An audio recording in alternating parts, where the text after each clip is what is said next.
Lo escuchábamos, seguimos avanzando en este ADN hoy con un tema del que hemos estado permanentemente muy pendientes, que tiene fundamentalmente que ver con cómo ha evolucionado la tragedia tras los incendios en la región de Valparaíso, en la parte alta de Viña del Mar, en Quilpué, en Villa Alemana. Hay harto que conversar y ya está para eso aquí en el estudio Alicia Cebrián, la directora subrogante nacional de Senapred. Directora, bienvenida, buenos días. Muchas gracias, muy buenos días. Gracias por estar con nosotros aquí. Directora, ya llega el invierno, los fríos en la región de Valparaíso particularmente, y quiero partir con el balance que hace Senapred en términos generales, ya para ir entrando en el detalle de lo que ha pasado con la reconstrucción, con las viviendas de emergencia, con la ayuda finalmente a las personas afectadas ahí en esa zona de la región de Valparaíso.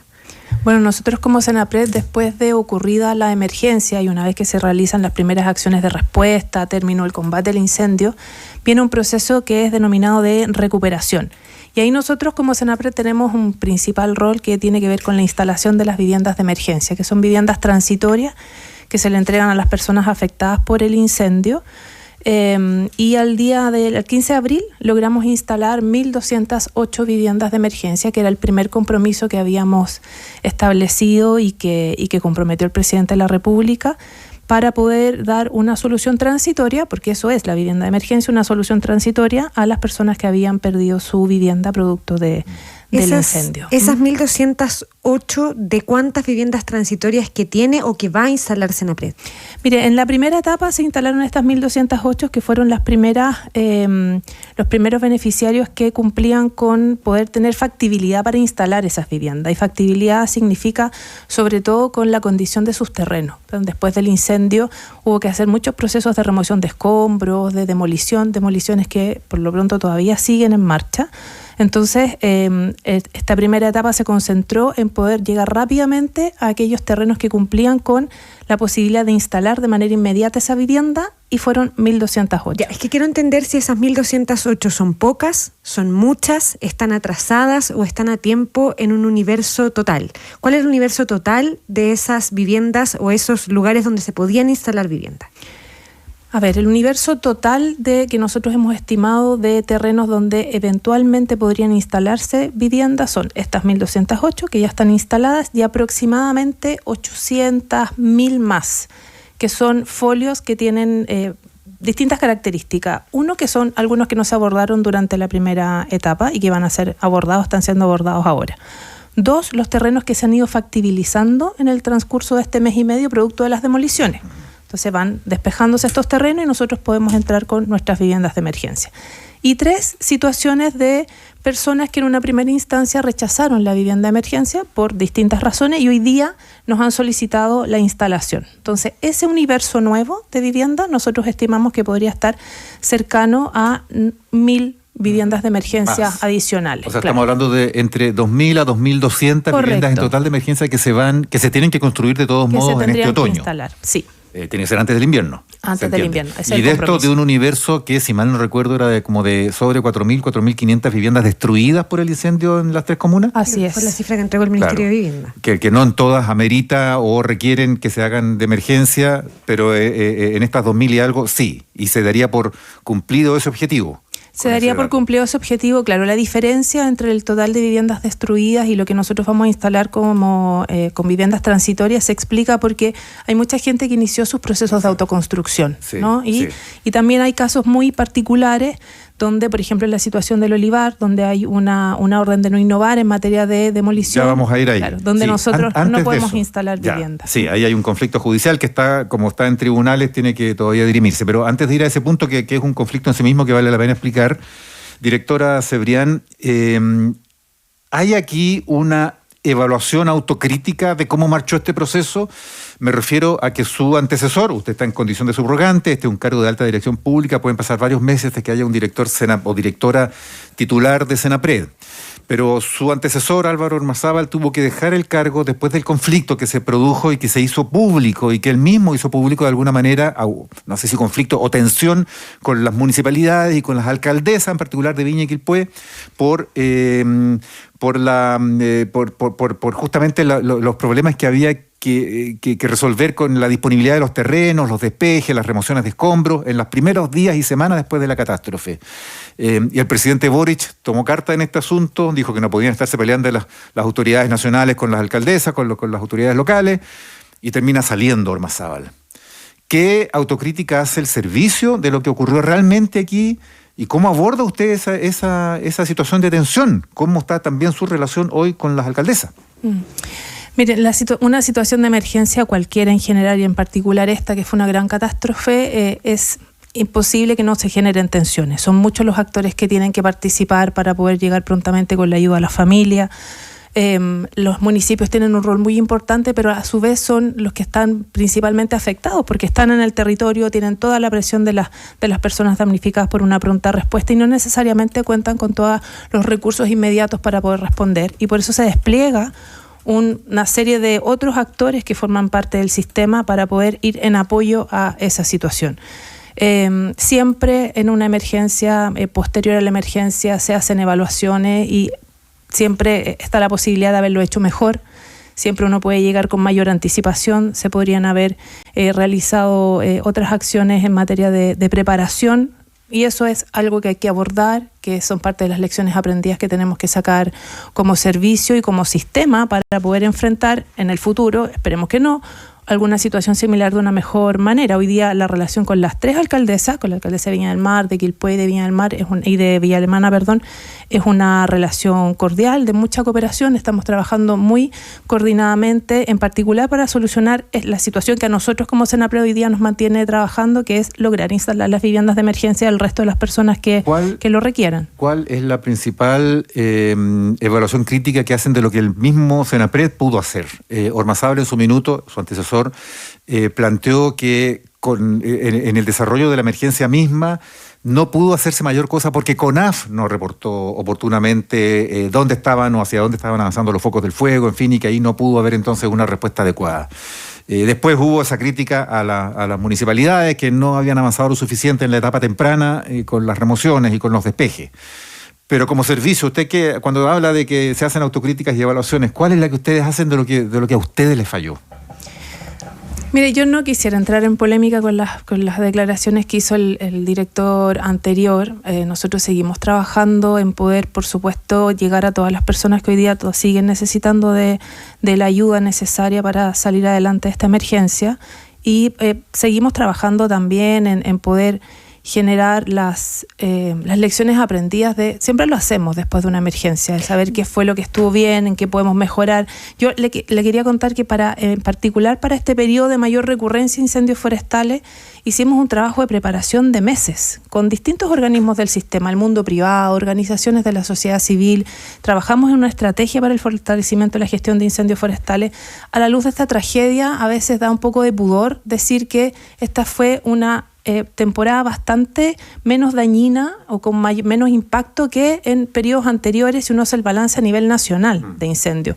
Por supuesto que a la luz de la tragedia de Valparaíso y de Viña del Mar, con la cantidad de personas lamentablemente fallecidas, da un poco de pudor decir esto, pero de verdad que hubo mucha preparación, mucho trabajo en regiones que en febrero del año 23 sufrieron de estos incendios. El impacto de los incendios fue bastante menor, con menor daño, menores cantidad de incendios y número de hectáreas. Por lo mismo contrasta entonces lo que se hizo mal o se dejó de hacer o se demoró en hacer Es que han habido varios trabajos como de reconstrucción de la historia, sobre todo de las primeras horas, directora, ¿no? Con bitácoras incluso sobre la mano de CONAF, de Senapred, de cómo se tomaron esas primeras decisiones. Hay investigaciones internas, hay investigaciones penales también abiertas en relación a la alerta SAE, en relación a las fallas de las comunicaciones.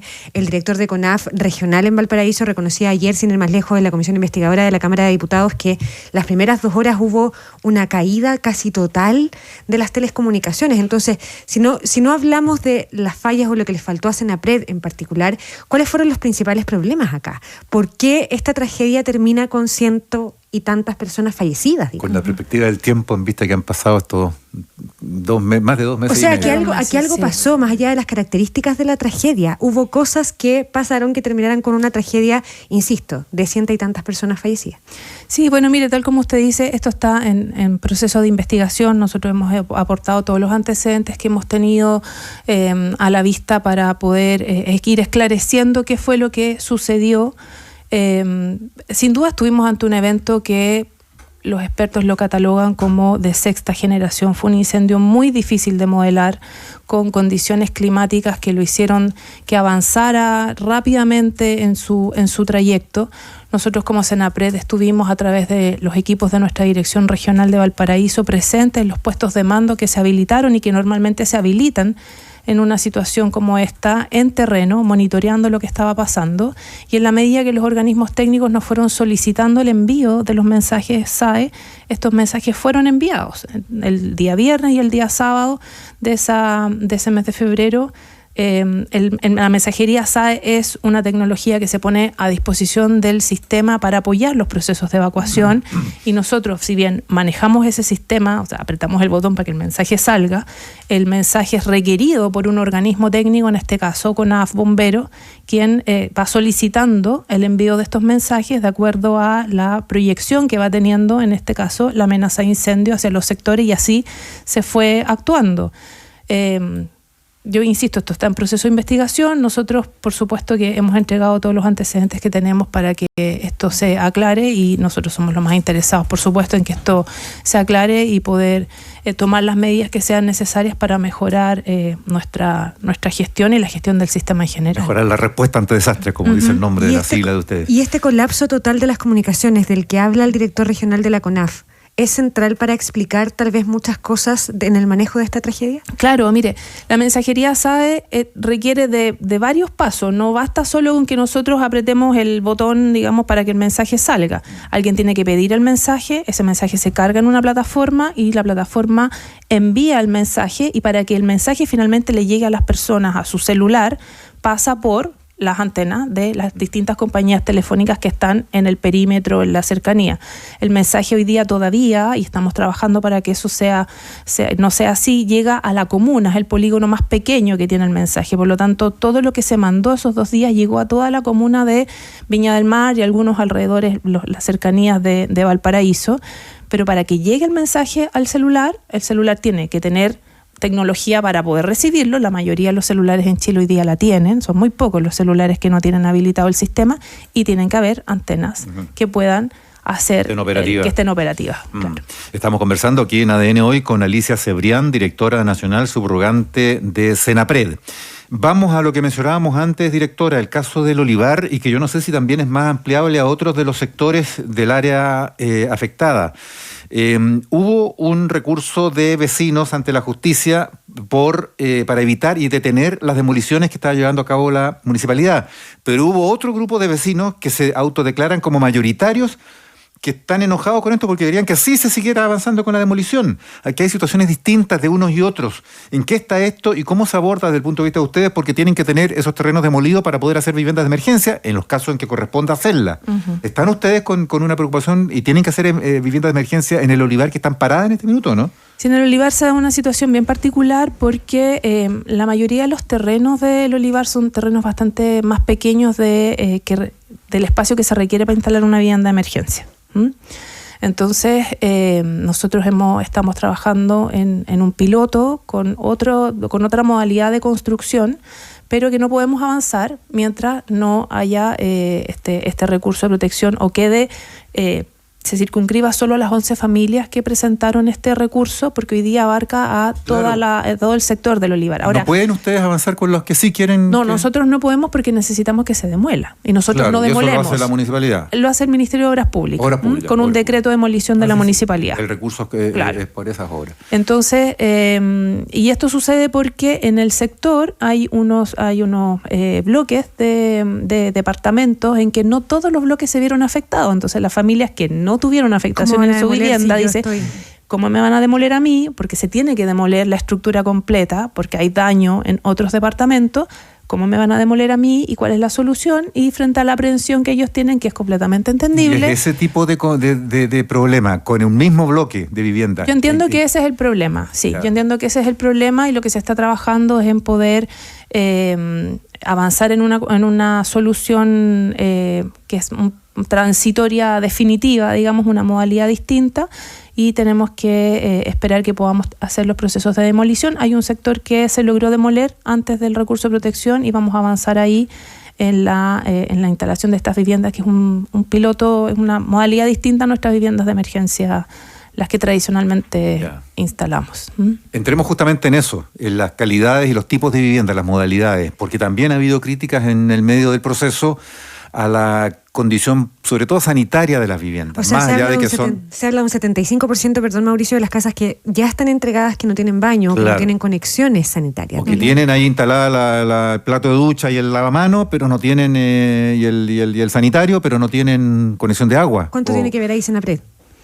Mire, nosotros, solo vamos a tomar un segundo para explicar. Nosotros, hasta hace muy poco tiempo atrás, las viviendas de emergencia que nosotros hoy día instalamos se le entregaban a los municipios para que ellos procedieran a la instalación.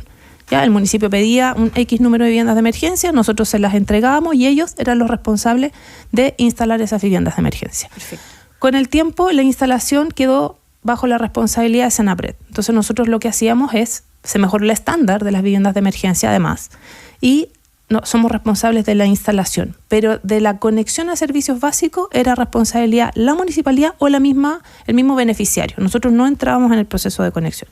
Y en los incendios de 2023, del verano 2023, la decisión fue seguir sumando mejoras a este estándar y nos hicimos cargo entonces de las conexiones a luz, agua y la alcantarillado. O sea, básicamente en los casos de factibilidad. La instalación completa de la vivienda de emergencia. Entonces hoy día es responsabilidad nuestra con todos sus servicios.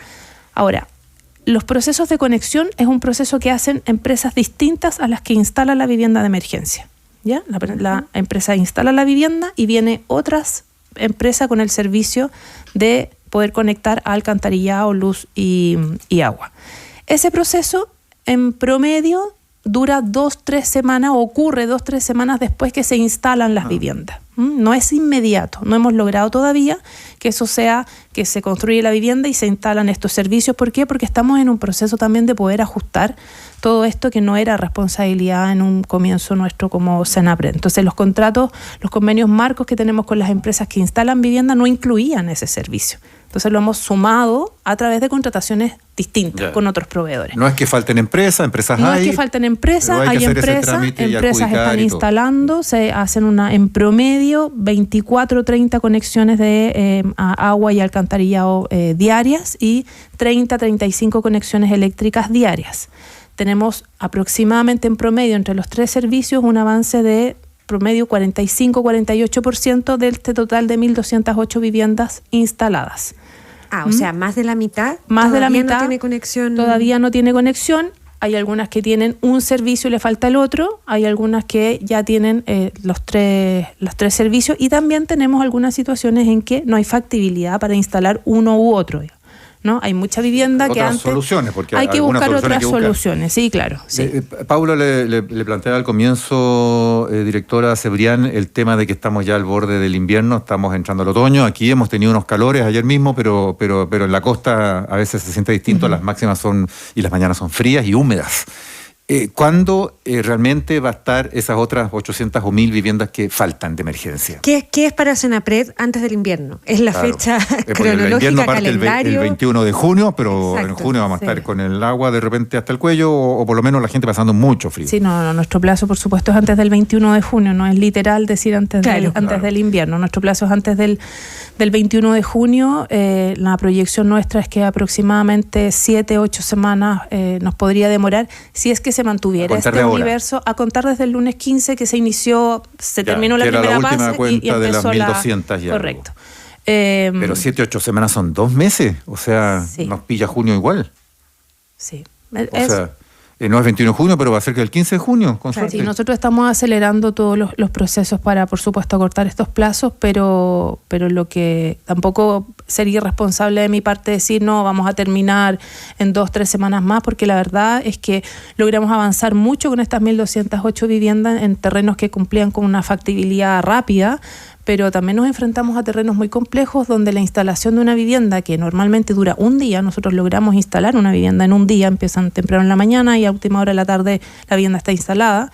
Hay terrenos donde nos demoramos 2-3 días en instalar por la pendiente, por cómo hay que trasladar la vivienda, los camiones no llegan a los lugares a poder bajar esta vivienda, entonces estamos enfrentando los lugares más complejos, eso demora un poco la instalación, pero seguimos haciendo todos los esfuerzos para cortar estos plazos. Ya, estamos sobre la hora, así no alcanzamos por Alicia Cebrián, directora subrogante nacional de Senapred, muchísimas gracias por venir a ADN hoy. Muchas gracias. Esté muy bien, Vaya muchas muy gracias.